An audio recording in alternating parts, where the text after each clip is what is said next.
نحمده ونصلي ونسلم على رسوله الكريم اما بعد فاعوذ بالله من الشیطان الرجیم بسم اللہ الرحمن الرحیم۔ محترم حاضرین مجلس، ہم آج اللہ کے فضل و کرم سے جمعہ کی اس بابرکت محفل میں اللہ کی بارگاہ میں حاضر ہیں۔ ہمارا موضوع جو سلسلہ وار چل رہا ہے فرض علوم کے بارے میں، آج اسی موضوع کو ہم تھوڑا سا آگے بڑھاتے ہیں۔ آگے بڑھنے سے پہلے تھوڑا سا میں جو پچھلا بیان کیا ہے اس کا ایک خلاصہ آپ لوگوں کے سامنے رکھ لوں تاکہ آج کی ہماری گفتگو کے ساتھ اس کا ایک ربط بن جائے، کیونکہ مقصد یہ نہیں ہے کہ ہر ایک جمعے کو یا ہر مرتبہ کو نئی بات کرنا، یہ مقصد کبھی بھی نہیں۔ اگرچہ بعض لوگوں نے یہ مقصد لے لیا کہ آج کوئی نیا سننے کو ملے گا، اصل چیز یہ ہے کہ جو چیز آپ نے سن لی اس کو یاد رکھا، اس پر عمل کیا، وہی ہمارے کام چیز آتی ہے۔ حضرت عمر رضی اللہ تعالیٰ عنہ، ان کے حوالے سے یہ بیان ملتا ہے حدیث کی کتابوں میں کہ سورۃ البقرہ پڑھتے ہوئے مجھے سال یا 2 سال ہو گئے۔ اب آپ لوگ ذرا غور کریں کہ ان کی تو زبان عربی تھی، ان کو یہ مسئلہ تو تھا ہی نہیں کہ کہاں پہ قلقلہ کرنا ہے، کہاں پہ کس لفظ کو، کس حرف کو کیسے ادا کرنا ہے، ان کا تو یہ مسئلہ ہی نہیں تھا، یا کس لفظ کا کیا مطلب ہے، کس لفظ کا کیا مطلب نہیں ہے۔ تو وہ تو عربی زبان ان کی اپنی مادری زبان تھی، اور انہی کی زبان میں اللہ تعالیٰ نے قرآن کو نازل فرمایا، تو عربی زبان تو ان کا مسئلہ تھا ہی نہیں۔ تو پھر کیسے 1 سال 2 سال تک حضرت عمر رضی اللہ تعالیٰ عنہ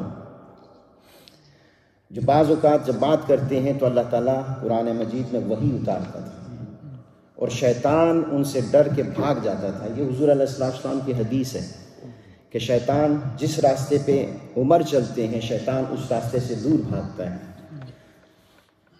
اور جو دین کی حکمتوں کو سمجھنے والے تھے وہ کیسے مثلا 1 سال 2 سال تک سورۃ البقرہ خالص اس کی تلاوت میں گزار دیتے تھے۔ تو اس پر پھر محدثین نے کلام کیا ہے۔ محدثین کہتے ہیں کہ وہ جب پڑھتے تھے تو جب تک اس پر عمل نہیں کرتے تھے وہ قرآن کا پڑھنا کامل سمجھتے ہی نہیں تھے۔ ایک آیت پڑھ لی، اس میں کوئی حکم تھا، جب تک اس کو اپنی عمل اپنی شخصیت کا حصہ نہیں بناتے تھے وہ آگے نہیں بڑھتے تھے۔ تو اس لیے ہر وقت کوئی نئی بات کرنا یہ مقصد نہیں ہوتا۔ تو بعض لوگوں کا بعض اوقات ایسا ہوتا ہے کہ جب تک کوئی نئی بات نہیں ملتی ان کو سکون نہیں ملتا، حظ نہیں ملتا، وہ کہتے ہیں یہ تو پرانی باتیں ہیں۔ تو اصل جو مقصد ہے، اسی لیے اس کو وعظ و نصیحت کہتے ہیں، یہ وعظ ہے، یہ نصیحت ہے کہ آپ نے سنا، اس سے آپ کی شخصیت میں کوئی تبدیلی آ گئی تو یہ اصل کامیابی ہے۔ یہ کیا ہے؟ اصل کامیابی ہے۔ ورنہ اگر انسان اس کو اپنی شخصیت کا حصہ نہیں بناتا تو یہ جسٹ انفارمیشن ہے، یہ معلومات ہے۔ یہ کیا ہے؟ معلومات ہیں۔ دنیا میں لوگ بہت سارے ہیں جن کے پاس بہت ساری معلومات ہوتی ہیں، لیکن اگر ان معلومات سے ان کی شخصیت نہیں بدلتی پھر ان کا اس علم کا فائدہ نہیں ہے۔ اسی لیے حضور علیہ السلام دعا فرماتے تھے کہ ایسا علم عطا کر کہ جو نفع مند ہو، نفع بخش ہو۔ جس نفع بخش علم کون سا ہوتا ہے؟ جس سے انسان کے عمل میں شخصیت میں تبدیلی آ جائے۔ تو تھوڑا سا خلاصہ آپ لوگوں کی نظر کرتا ہوں کہ ہم اب تک اس نقطے تک پہنچے ہیں کہ 4 ایسے ایریاز ہیں کہ جن کا علم حاصل کرنا ہر مسلمان مرد اور عورت پر فرض ہے۔ اس میں بھی ایک حد ہے، ایک حد ہے جو ہم عام لوگوں کی ہے، وہ فرض حد جو ہر ایک پر فرض ہے، اور ایک حد ایسی ہوگی کہ جو کسی امام جو کہتا ہے کہ میں نے عالم بننا ہے، اسکالر بننا ہے، وہ اس کے لیے فرض ہوگا، لیکن وہ فرض کفایہ کے زمرے میں آئے گا۔ میں فرق سمجھا چکا ہوں کہ ایک فرض کفایہ ہوتا ہے اور ایک فرض عین ہوتا ہے۔ تو میں جس علم کی بات کر رہا ہوں وہ اس علم کی بات کر رہا ہوں کہ جو فرض عین ہے، جو ہر ایک مرد، مسلمان مرد اور عورت پر فرض ہے۔ اگر وہ اس کو حاصل نہیں کرتا تو کیا ہے کہ وہ اللہ کی بارگاہ میں وہ گناہ گار ہیں۔ یہاں پر ایک کال میرے سامنے ہے، میں نے 4 ایریاز ذکر کیے تھے۔ 4 ایریاز میں سے ایک ایریا تھا عقیدے کا، اور اس کی بھی میں اہمیت بتا چکا ہوں کہ عقیدے کے بارے میں جاننا کیوں ضروری ہے۔ عقیدہ ہے، عمل جو آپ نماز پڑھتے ہیں، جو آپ زکوٰۃ ادا کرتے ہیں، جو ہم حج کرتے ہیں، عمل جو ہمارے یہ جسمانی اعمال ہوتے ہیں۔ عقیدے کا تعلق کس چیز کے ساتھ ہے؟ ہمارے دل کے ساتھ ہے۔ ہمارے عقیدہ ہمارے دل کا عمل ہے، تو ہمارے دل کے ساتھ اس کا تعلق ہے، اور اس کی اہمیت اس لیے ہے کہ اگر عقیدہ درست نہ ہو، عمل چاہے درست ہی کیوں نہ ہو، تو انسان کی کامل فلاح نہیں ہوتی۔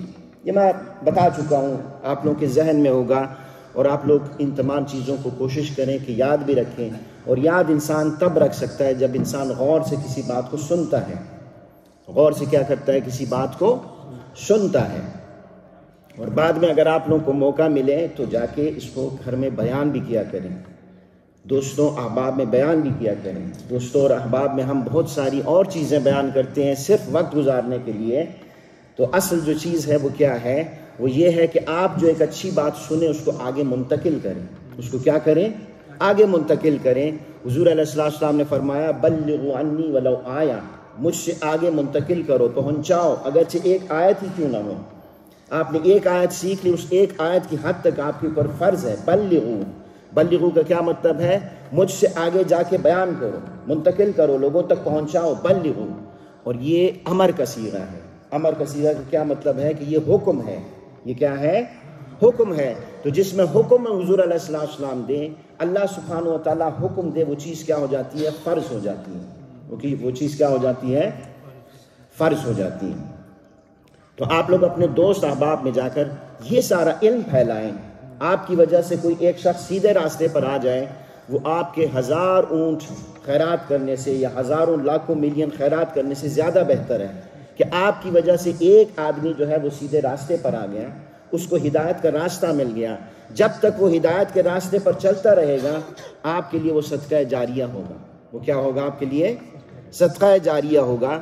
تو ساتھ ایک ویسی بات بائی دا وے عرض کر دوں کہ انسان کو یہ چیزیں یاد کیسے رہتی ہیں۔ میرے ذہن میں حضرت علی کرم اللہ وجہہ الکریم، ان کا ایک قول ہے، وہ آیا میرے ذہن میں۔ تو وہ فرماتے ہیں، اور یہ بات میں ہمیشہ اپنے اسکول میں شاگردوں کو یہ کہتا رہتا ہوں کہ اگر آپ لوگ چاہتے ہیں کہ آپ لوگوں کے علم میں اضافہ ہو، آپ لوگوں کو چیزیں یاد رہیں، تو حضرت علی رضی اللہ تعالیٰ عنہ فرماتے ہیں کہ جو علم ہے، جو مال ہے، مال تجارت سے بڑھتا ہے۔ مال کس چیز سے بڑھتا ہے؟ آپ کے پاس پیسے پڑے ہوئے ہیں، بینک میں ویسے ہی پڑے ہیں، تجارت نہیں کرتے تو وہ نہیں بڑھے گا۔ کچھ عرصے کے بعد اس کی ویلیو کیا ہو جائے گی؟ کم ہو جائے گی، اس کی قدر کم ہو جائے گی۔ آج جو 100 کروڑ کی اہمیت ہے، کل شاید 50 کروڑ بھی اس کی قیمت نہ ہو، تو وہ کم ہو جاتی ہے۔ تو حضرت علی رضی اللہ تعالیٰ عنہ فرماتے ہیں کہ اگر آپ کے پاس مال ہے اور آپ چاہتے ہیں کہ وہ مال آگے بڑھ جائے، تو آپ کیا کریں؟ اس کو تجارت میں لگا دیں، اس کو انویسٹ کر دیں۔ اور اگر آپ چاہتے ہیں کہ آپ کا علم ترقی کرے، علم کیا کریں؟ ترقی کریں، تو علم کو ڈسکس کیا کریں۔ علم کو کیا کیا کریں؟ ڈسکس کیا کریں، بحث کیا کریں۔ بحث سے مراد وہ ہمارا اردو زبان کا نہیں جس میں ہم جناب آخر میں ایک دوسرے کا گریبان تک پکڑ لیتے ہیں۔ بڑے پولائٹ طریقے سے جو علماء ہوتے ہیں، جو پڑھے لکھے لوگ ہوتے ہیں، جو عقل مند ہوتے ہیں، وہ دلیل دیتے ہیں، اور دلیل کے بعد اگر مخالف کوئی دلیل آتی ہے اس کو سنتے بھی ہیں۔ اس کو کیا کرتے ہیں؟ سنتے بھی ہیں۔ اور اس اگلے کی دلیل میں اگر کوئی ایسی بات ہو، سمجھنے والی بات ہو، دلیل والی بات ہو، اس کو سن کر ایکسیپٹ بھی کرتے ہیں۔ دل قبول نہیں کرتا، اس پر مزید ریسرچ کرتے ہیں۔ یہ نہیں کہ بس جو اپنی بات کر دی اس پر ڈٹے ہیں، اس میں پھر آپ انسان جو ہے وہ ہلتا نہ ادھر سے ہے نہ ادھر سے ہلتا ہے۔ یہ نہیں، بحث سے مراد یہ ہے کہ آپ بڑے ایک اچھے طریقے کے ساتھ لوگوں کے ساتھ جب تک اپنا علم ڈسکس نہیں کرتے، اس وقت تک آپ کا علم گروتھ نہیں کرتا۔ اور یہ اس میں بڑی برکت ہے کہ آپ بات بیان کرتے ہیں کسی دوسرے سے، کوئی دوسری بات بیان کرتا ہے، اس سے آپ کا کوئی نہ کوئی عقدہ کھل جاتا ہے۔ کئی مرتبہ میرے ساتھ ایسا ہوا ہے کہ کوئی سبق پڑھاتے ہوئے، یہ جو امام کی ایجوکیشن ہے پاکستان میں، پڑھاتے ہوئے کئی ایسی چیزیں تھیں کہ خود اکیلے کئی مرتبہ پڑھی ہیں، سمجھ نہیں آئی، اکیلے کئی مرتبہ پڑھی، سمجھ نہیں آئی، اور بعد میں جب کسی دوسرے کو بس پڑھانا شروع ہی کیا تو کیا ہوا کہ وہ نقطہ اسی وقت سمجھ میں آنا شروع ہو گیا کہ یہاں پر اس کا مطلب یہ ہے۔ تو اس میں اللہ تعالیٰ نے اتنی برکت رکھی ہے، اس میں کتنا نور رکھا ہوا ہے کہ جب آگے آپ منتقل کرتے ہیں، اس سے کیا ہوتا ہے؟ اللہ تعالیٰ کا نور آپ کے دل پر برسنا شروع ہو جاتا ہے۔ تو یہ یعنی میں نے مختصراً ضمناً بات کر دی کہ جو بات بھی یہاں بیان کی جاتی ہے اس کو کوشش کریں، یاد رکھیں۔ یاد کرنے کا مناسب طریقہ، سب سے بہتر طریقہ، گھر میں جائیں، اپنے احباب کو، اپنے گھر والوں کو، بیوی کو، بچوں کو سنائیں، دوست احباب میں بیٹھیں تو آپ کی باتیں علمی باتیں ہوں، علم کی بات کریں، بجائے یہ کہ انسان خوایا بینچ تھا ادھر ادھر کی باتیں کرتا ہے اور اپنا وقت ضائع کرتا ہے۔ اور یہ بھی یاد رکھیں کہ اللہ تعالیٰ قرآن مجید میں فرماتا ہے، ارشاد ہے کہ آپ کی زبان سے، ہماری زبان سے جو بھی لفظ نکلتا ہے تو باقاعدہ فرشتہ ہے جو اس کو کیچ کر لیتا ہے، اس کو پکڑ لیتا ہے۔ ایک ایک لفظ آپ کی زبان سے جو نکلتا ہے اس کو پکڑ لیتا ہے۔ پکڑنے سے مراد یہ نوٹ ہو جاتا ہے جو آپ نے کہا، اور اس لفظ پر، اس جملے پر جو آپ نے کہا، قیامت کے دن ایک ایک جملے پر آپ کو وضاحت دینی پڑے گی، ایک ایک جملے پر وضاحت دینی پڑے گی۔ اب آپ اندازہ کر لیں کہ ہم کتنا وقت ضائع کرتے ہیں جب ہم اپنے دوست احباب میں بیٹھتے ہیں، پتہ نہیں کہاں کہاں کی باتیں کرتے ہیں۔ کئی تو ایسی باتیں ہوتی ہیں جن کا حقیقت کے ساتھ کوئی تعلق ہی نہیں ہوتا۔ تو ماحول ایسا بنائیں کہ جو علمی ماحول ہو، ایک دوسرے کے ساتھ علمی بات کریں، جو آپ نے سنا ہے اس کو آگے منتقل کریں، اور اس میں جو چیز آپ کو معلوم ہے وہی بیان کریں، جو چیز آپ کو معلوم ہے وہی چیز بیان کریں۔ یہ نہ ہو کہ جو معلوم نہیں ہے اس کے اوپر پھر آپ کیا کرتے ہیں، عمارت بنانا شروع کر دیں۔ نہیں، یہ بھی طریقہ نہیں ہے۔ جو چیز معلوم ہے وہ بیان کر دیں، جو معلوم نہیں اور کوئی سوال کر بیٹھے، کوئی بات پوچھے، معذرت کر لے، مجھے نہیں پتا، میں اس کا پتہ کروں گا، میں اس کا کیا کروں گا، پتہ کروں گا۔ میرے ساتھ ایسا کئی مرتبہ ہوا ہے، میں شرم نہیں محسوس کرتا کہ لوگ پتہ نہیں کیا کہیں گے، تو امام صاحب دیکھو یہاں بیٹھا ہوا ہے، اس نے کہا مجھے نہیں پتا۔ میں کبھی شرم نہیں محسوس کرتا۔ مجھے اب پچھلے ویک ہر ویک لوگ سوال پوچھتے ہیں، نہیں پتا ہوتا، میں کہتا ہوں ابھی معلوم نہیں ہے، ابھی مطالعہ کروں گا پھر آپ کو بتا دوں گا۔ اس میں شرم کی کوئی بات نہیں ہے، اس میں شرم کی کوئی بات نہیں ہے۔ اور نہ ہی آپ لوگ، کوئی عالم اگر یہ کہے مجھے نہیں پتا تو اس کے پیچھے نہ پڑ جائیں کہ یہ تو کہندا ہے کہ میں تو بڑا عالم ہوں، میں وڈا عالم ہوں، تو پتہ نہیں یعنی تو یہ بھی چیز نہیں آندی۔ تو اس طرح آپ لوگ نہ کریں، بلکہ ایک یعنی جو مائنڈ سیٹ ہے وہ یہ بنا لیں، ہر ایک انسان فوق کل ذی علم علیم، ہر ایک عالم کے اوپر کوئی بڑا عالم ہوتا ہے، ہر ایک عالم سے اوپر کوئی بڑا عالم ہوتا ہے۔ اور کیا پتہ جو آپ لوگوں کے ذہنوں میں علم پوشیدہ ہے وہ اسی سے میرا اضافہ ہو، مجھ سے زیادہ ہو وہ علم۔ حضرت علی رضی اللہ تعالیٰ عنہ فرماتے ہیں کہ کئی مرتبہ ایسا ہوا کہ مجھے کوئی چیز نہیں آئی تو کسی ایک جو بدو ہوتے تھے، یہ جو گاؤں وغیرہ یا جو دیہات میں رہتے تھے، ان کی کوئی بات سن کے مجھے وہ خدا کھل جاتا۔ حضرت امام اعظم ابو حنیفہ ایک دن اپنے شاگردوں کو بیٹھ کر پڑھا رہے ہیں، تو پڑھاتے پڑھاتے کوئی وہاں سے کوئی بدو گزرا۔ بدو اب جو اگر آپ اس کا ٹرانسلیشن کریں گے، ہماری مثلا یا آپ کی جو زبان ہے پنجابی زبان، اس میں جیسے پینڈو کا لفظ ہوتا ہے، کون سا لفظ ہوتا ہے؟ مثلا یہ پنڈ میں رہنے والا بھی پینڈو ہوتا ہے، لیکن جب اس کا دوسرا معنی لیتے ہیں کہ جو آدمی پڑھا لکھا نہ ہو، جس کے پاس اتنا زیادہ علم نہ ہو، تو شاید یہی مطلب ہوگا۔ تو بدو آیا اور حضرت امام اعظم ابو حنیفہ کھڑے ہو گئے، ادباً کھڑے ہو گئے، احتراماً کھڑے ہو گئے۔ تو شاگردوں کو بڑا عجیب لگا کہ یہ تو سامنے گزرا، یہ تو کوئی ایسا کوئی پڑھا لکھا نہ لباس سے معلوم ہوتا ہے، یہ تو اپنی بھیڑ بکریاں چلا ویسے ہی گزرا۔ تو بعد میں پوچھا حضرت کہ یہ آپ یہاں اس کے ادب کے لیے کھڑے ہو گئے؟ اس نے کہا مجھے ایک عربی لغت کے اعتبار سے کسی ایک حدیث کا معنی نہیں سمجھ آ رہا تھا، تو ایک دن اس نے کوئی شعر پڑھا، کوئی بات کی اس شخص نے، جس سے مجھے وہ معنی واضح ہو گئے، وہ حدیث کا معنی کیا ہو گیا؟ واضح ہو گیا، اور مجھے وہ حدیث سمجھ آ گئی۔ اور جس طرح حضرت علی رضی اللہ تعالیٰ عنہ فرماتے ہیں کہ من علمنی عرفا، وہ فرماتے ہیں کہ جس نے مجھے ایک حرف بھی سکھایا، انا عبد، میں اس کا عبد ہوں، میں اس کا غلام ہوں۔ کس کا؟ من علمنی حرفا، جس نے مجھے ایک حرف بھی پڑھایا، ایک لفظ بھی سکھایا، میں اس کا کیا بن گیا؟ غلام بن گیا۔ بہت بڑی بات ہے۔ ان باء، ٹھیک ہے نا، اگر تو وہ مجھے خریدنا چاہے یعنی بیچنا چاہے تو وہ مجھے بیچ بھی سکتا ہے، اور اگر چاہے تو مجھے آزاد کر دیں۔ ان باء اور ان شاء اعتق، یعنی اس کا مطلب یہ ہے کہ اگر چاہے تو وہ مجھے آگے بیچ دیں اور چاہے تو مجھے آزاد کر دیں۔ تو یہ کون فرما رہے ہیں؟ یہ حضرت علی رضی اللہ تعالیٰ عنہ فرما رہے ہیں کہ جو باب العلم ہے، جو کیا ہے؟ باب العلم ہے۔ اور باب العلم میں نے اور آپ نے نہیں ان کو ٹائٹل دیا، یہ ٹائٹل ان کو کس نے دیا؟ حضور علیہ السلام نے دیا کہ انا مدینۃ العلم وعلی بابھا، کہ میں علم کے شہر کا، میں علم کا شہر ہوں، اور علی اس شہر کا کیا ہے؟ دروازہ ہے، باب ہے۔ تو وہ یہ فرما رہے ہیں کہ جو مجھے ایک لفظ بھی سکھائے گا میں اس کا غلام بن گیا۔ اس کا کیا بن گیا؟ غلام بن گیا۔ تو کہنے کا میرا مقصد یہ تھا کہ جب آپ لوگ اپنی محافل میں اپنی مجالس میں بیٹھتے ہیں، کوئی چیز آپ کو معلوم نہیں ہے تو اندازے سے بات نہ کریں، اندازے سے بات نہ کریں، اور کوئی ایسی بات نہ کہیں کہ جو مثلا شریعت میں نہ ہو۔ جو بات معلوم ہے کہہ دیں، جو بات معلوم نہیں ہے اس میں کوئی بے عزتی والی بات نہیں، کہہ دیں مجھے معلوم نہیں، میں اس کی معلومات کرتا ہوں۔ اور میں نے اپنی مثال دی، میں کئی مرتبہ میں جب نہیں پتہ ہوتا مجھے نہیں پتہ، بس اگلا بندہ چاہے جو بھی میرے بارے میں رائے قائم کرتا ہے، مجھے اس چیز کی پرواہ نہیں ہے۔ میں غلط بات کسی کو نہیں بتاؤں گا، کیونکہ غلط بات اگر بتا دی قیامت کے دن مجھ سے پوچھا جائے گا کہ یہ بات کی غلط کیوں کی، یہ بات غلط کیوں کی۔ حضرت امام مالک رضی اللہ تعالیٰ عنہ، یہ جب ہم پڑھتے ہیں خاص طور پہ اصول الفقہ کی کتاب ہے، بہت بڑی کتاب ہے اصول الفقہ۔ فقہ کا لفظ تو اب آپ لوگ کو آتا ہے، سب نے سنا ہے، کئی مرتبہ سنا ہے۔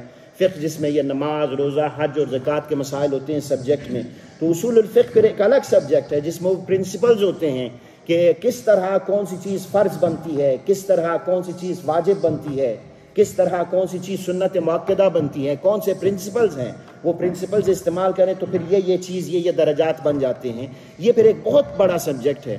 تو اصول الفقہ کی کتابوں میں باقاعدہ یہ اقوال آتے ہیں کہ حضرت امام مالک سے، اب امام مالک کون ہے؟ وہ چار جو ہمارے مذاہب ہیں ان میں سے ایک مذہب کے وہ امام ہیں، امام مالک، اور ان کی کتاب ہے المؤطا۔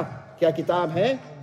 حدیث میں ہے اور فقہ کے بھی اس میں مسائل ہیں۔ تو اس کتاب کو انہوں نے تحریر کیا جو امت کے لیے اب تک قائم ہے۔ تو اتنے بڑے امام ہیں، کہتے ہیں کہ ان کے پاس بعض نے یہ نوٹ کیا ہے وہ اصول الفقہ میں 40 ایسے مسائل آئے کہ جس میں ان سے سوال پوچھا گیا، انہوں نے کہا مجھے علم نہیں ہے، مجھے علم نہیں ہے، میں نہیں جانتا۔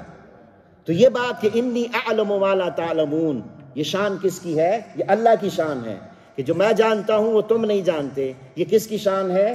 اللہ کی شان ہے۔ ہم اپنے آپ کو جو ہے اس مقام پہ نہیں رکھیں گے۔ ہمارا مقام کون سا ہے؟ لا علم لنا الا ما علمتنا، فرشتوں کا جواب کہ لا علم لنا، ہمارے پاس علم نہیں ہے سوائے اس علم کے جو علم تو نے ہمیں عطا فرمایا ہے۔ ہم یعنی وہ اس مقام پہ کھڑے ہو کر اس سوچ کے ساتھ، اس مائنڈ سیٹ کے ساتھ ہم آگے بڑھیں گے تو پھر اللہ تعالیٰ کی طرف سے کیا ہوگا؟ برکتیں نازل ہوں گی۔ تو آپ لوگوں کو یہ کہنے کی ضرورت، بالکل آپ لوگوں کو شرمانے کی ضرورت ہی نہیں ہے کہ ہمیں پتہ نہیں ہے۔ جس کا پتہ نہیں ہے وہ بات کہہ دے ہمیں معلوم نہیں، اس کو ہم معلوم کریں گے۔ آ جائیں کسی امام سے پوچھیں، کسی اسکالر سے پوچھیں، انکل گوگل سے نہ پوچھیں، انکل گوگل سے نہ پوچھیں، یا شیخ گوگل سے نہ پوچھیں۔ کس سے پوچھیں؟ جو پراپر ایک امام ہے اس سے۔ یہ نہیں کہ آپ نے گوگل کھولا اس پہ یار کوئی مسئلہ نہیں ہے، ابھی میں نے لفظ لکھنا ہے تو آ جاتا ہے، تو وہاں پہ آپ کو ہزاروں انفارمیشن ملیں گی، آپ یعنی اس کو کمپیئر کر ہی نہیں سکتے۔ ایک چیز کے بارے میں 10 اقوال آپ کو ملیں گے، ایک ہی چیز کے بارے میں 10 قسم کی حدیثیں ملیں گی۔ یہ اصل میں آج جو میرا موضوع تھا، ہو سکتا ہے آج کمپلیٹ ہو یا نہ ہو، لیکن آج میرا موضوع تھا کہ میں اصول الحدیث کی طرف تھوڑا سا آپ لوگوں کو لے جاؤں، جو فرض علوم ہے۔ اگر ہم نے آگے بڑھنا ہے تو کچھ چیزیں ہم نے سیکھنی بھی ہیں۔ تو وہ انکل گوگل سے نہ پوچھیں، نہ ہی شیخ گوگل سے پوچھیں، کسی پراپر امام کے ساتھ، اسکالر سے آپ پوچھیں، ٹھیک ہے نا؟ فاسألوا اہل الذکر، یہ قرآن مجید کا حکم ہے۔ کیا حکم ہے؟ فاسألوا، پوچھو، سوال پوچھو۔ سوال پوچھنے پہ کوئی پابندی نہیں ہے، لیکن کس سے پوچھو؟ اہل الذکر۔ اہل الذکر کا مطلب ہے ذکر والوں سے، جو اسپیشلسٹ ہے، جو کیا ہے؟ اسپیشلسٹ ہے۔ آپ مثال کے طور پہ اگر بیمار ہو جائیں گے تو کیا آپ علامہ صاحب سے پوچھیں گے؟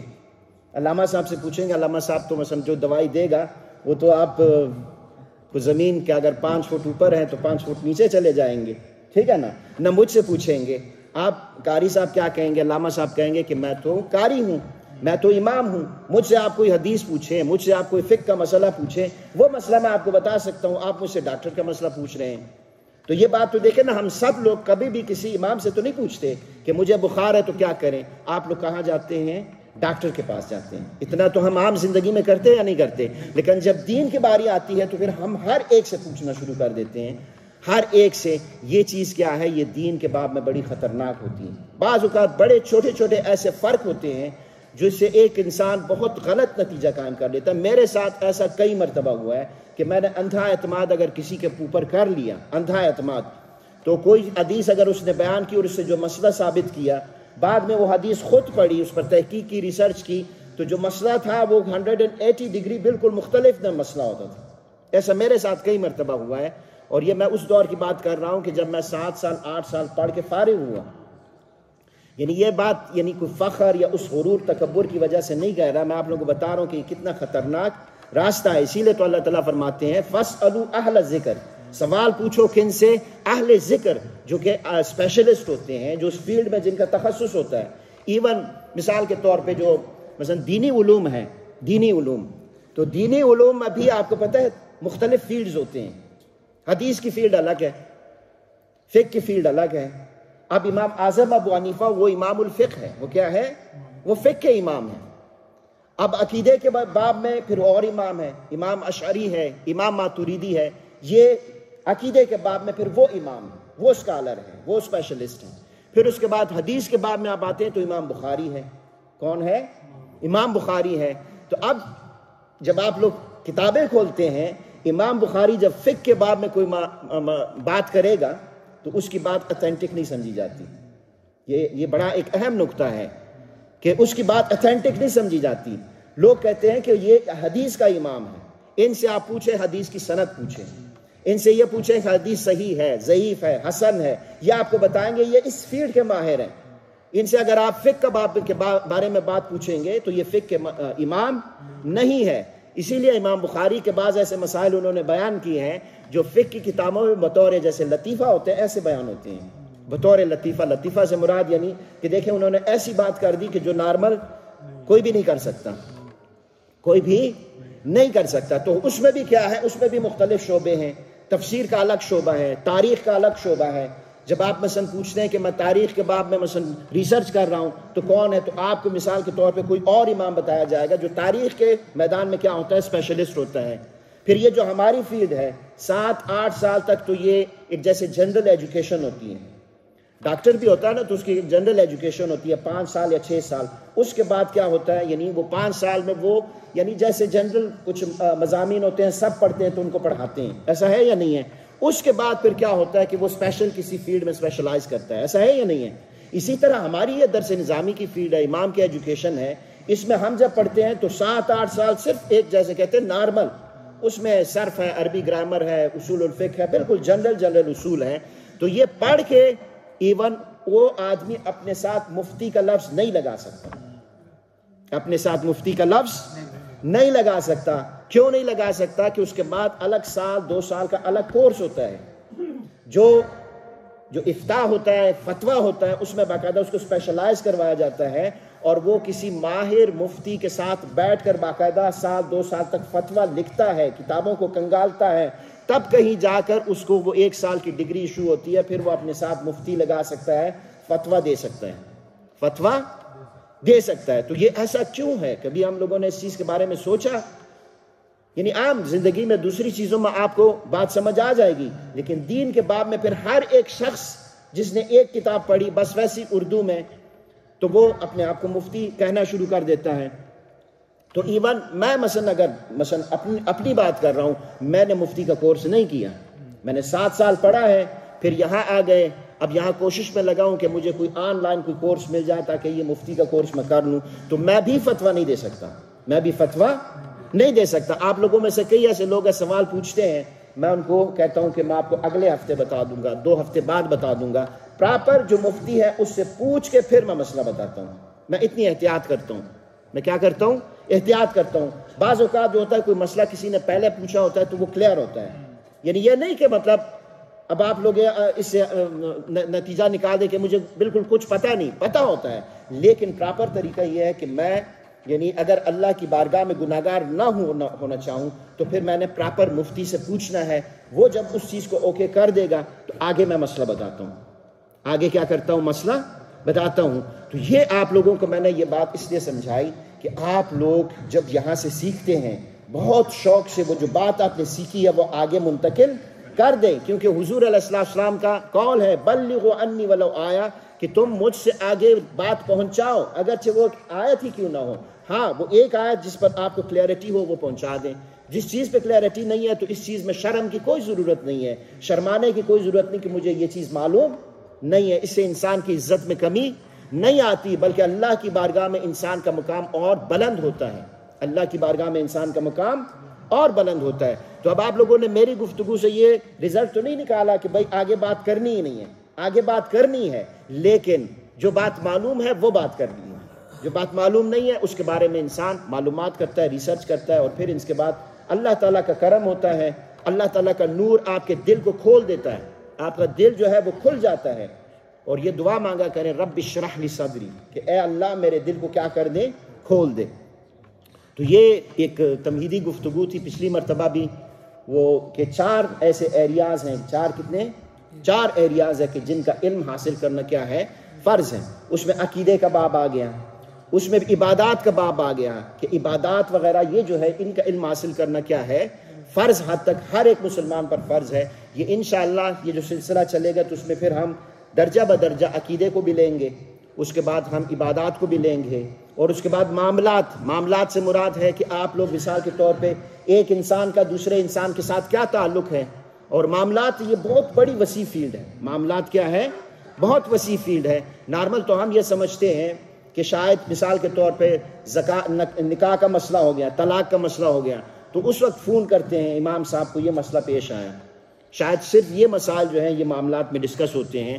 آپ لوگ حیران ہوں گے کہ اس میں باقاعدہ جب فقہ کی کتابیں آپ کھولتے ہیں تو اس میں پورا ایک الگ سے ایک سبجیکٹ ہے، کتاب البیوع اس کو کہتے ہیں۔ کیا کہتے ہیں؟ کتاب یہ تجارت وغیرہ کہ تجارت کیسے کرتے ہیں، اس میں کون کون سی چیزیں فرض ہیں جن کا جاننا۔ آپ مثال کے طور پہ آپ کی فرم ہے، فرم کے آپ مالک ہیں، آپ کسی مزدور کو وہاں پہ رکھتے ہیں، تو کیا کیا شریعت کیا حکم دیتی ہے کہ کیسے رکھیں، اس کے کیا حقوق ہیں، کیا رائٹس ہیں، یہ ساری چیزیں کیا ہیں، یہ ساری چیزیں یہ فقہ میں آتی ہیں، معاملات میں آتی ہیں۔ جو شخص مثال کے طور پہ جو فرم کا مالک ہے اس کے اوپر فرض ہے کہ وہ کم از کم یہ جو چیپٹر ہے اس میں جو فرض حد تک ہے وہ اس علم کو حاصل کرے، نہیں کرے گا تو وہ اللہ کی بارگاہ میں گناہگار ہوگا، کہ خدا نخواستہ وہ کوئی ایسا عمل کر بیٹھے کہ جس میں تجارت کے جو اسلامک اصول ہے ان میں وہ کوئی خلاف ورزی نہ کر دیں۔ تو یہ فرض حد تک ایک شخص جس کا اپنا بزنس ہے، جس کا اپنا کیا ہے، بزنس ہے، اس کے اوپر بھی فرض ہے، اس کے اوپر بھی کیا ہے، فرض ہے۔ تو یہ فرض علوم ہے جس پر میں یہ کوشش کر رہا ہوں توجہ دلانے کی کہ یہ فرض علوم ہے۔ اچھا، اس کے بعد ایک ایریا ہے جو آخری 2-3 منٹ رہ گئے ہیں، پچھلی مرتبہ بھی میں نے بتایا تھا، اور اس مرتبہ صرف ایک کال آپ لوگوں کے سامنے کر کے، تو نیکسٹ مرتبہ یاد رکھیں جب ہوگا تو ہم اصول الحدیث سے شروع کریں گے۔ کس سے شروع کریں گے؟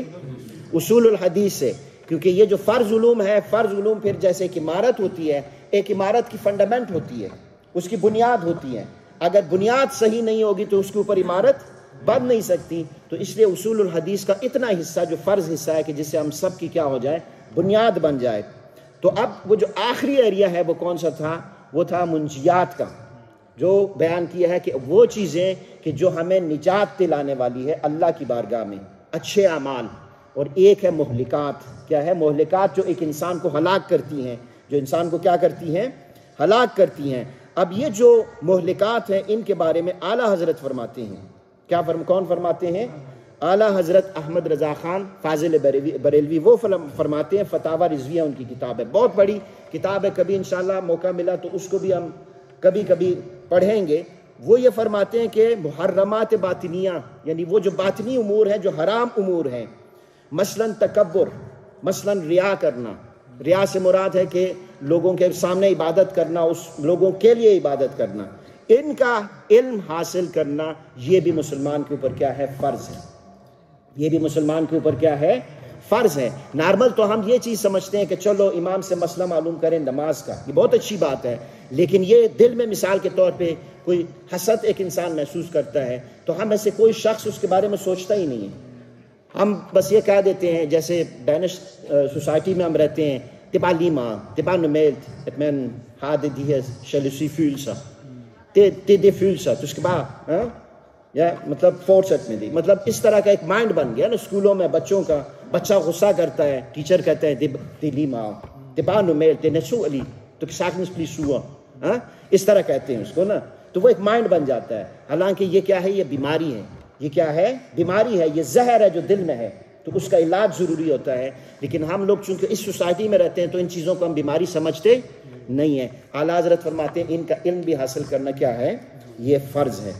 تو اسی پر ختم کرتے ہیں، وقت ہو گیا۔ جو کچھ بیان ہوا اللہ تعالیٰ اس پر عمل کرنے کی توفیق عطا فرمائے، اور حضور علیہ السلام کی محبت ہمیں عطا فرمائے، حضور علیہ السلام کی سنتوں پر عمل کرنے کی توفیق عطا فرمائے۔ وما علینا الا البلاغ۔